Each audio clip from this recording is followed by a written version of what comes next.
+2 degree കഴിഞ്ഞു, ഇനി എന്ത് എന്നുള്ള ചോദ്യചിഹ്നമാണ് എല്ലാവരുടെ മുമ്പിലും. ഇപ്പോൾ രക്ഷിതാക്കളാവട്ടെ അതുപോലെ കുട്ടികളാവട്ടെ, ഇനി എന്ത് പഠിപ്പിക്കണം അല്ലെങ്കിൽ എന്ത് പഠിക്കണം എന്നാണ് നിങ്ങൾ എല്ലാവരും ചിന്തിക്കുന്നത് അല്ലേ.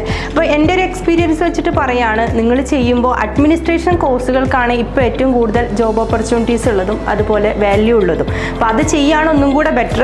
നമ്മൾ അഡ്മിനിസ്ട്രേഷൻ ഡിപ്പാർട്ട്മെൻറ്റ് എന്ന് പറഞ്ഞാൽ ഏതൊരു സ്ഥാപനത്തിൻ്റെയും ഒരു ബാക്ക് ബോൺ ആണ് അഡ്മിനിസ്ട്രേഷൻ സ്റ്റാഫ് എന്ന് പറഞ്ഞിട്ടുണ്ടെങ്കിൽ. ഇപ്പോൾ ഒരു ഹോസ്പിറ്റലിൽ ചെന്നാൽ നിങ്ങൾക്കറിയാം, ഒരു അഡ്മിനിസ്ട്രേഷൻ സ്റ്റാഫിനാണ് ഏറ്റവും കൂടുതൽ ഇമ്പോർട്ടൻസ് ഉണ്ടാവുക. അതുപോലെ തന്നെ ഒരു ഓഫീസുകൾ, എഡ്യൂക്കേഷൻ സ്ഥാപനങ്ങൾ, ഇങ്ങനത്തെ സ്ഥാപനങ്ങളിൽ ഏറ്റവും കൂടുതൽ ബാക്ക് ബോൺ ഉള്ളത് അഡ്മിനിസ്ട്രേഷൻ സ്റ്റാഫുകൾക്കാണ്. ശരിയായ സ്ഥാപനത്തിൽ നിന്ന് പ്രായോഗിക പരിശീലനത്തോടു കൂടി പഠിച്ചു കഴിഞ്ഞാൽ ജോബ് നിങ്ങൾക്ക് ഉറപ്പായിട്ടും കിട്ടുന്നതാണ്.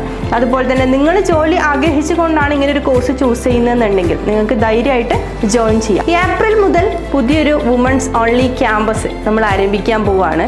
ഒരുമിച്ച് വളരാം, പ്രതിസന്ധികളെ മറികടക്കാം. നിങ്ങൾക്കും ജോയിൻ ചെയ്യാം IT അക്കാഡമിയിൽ.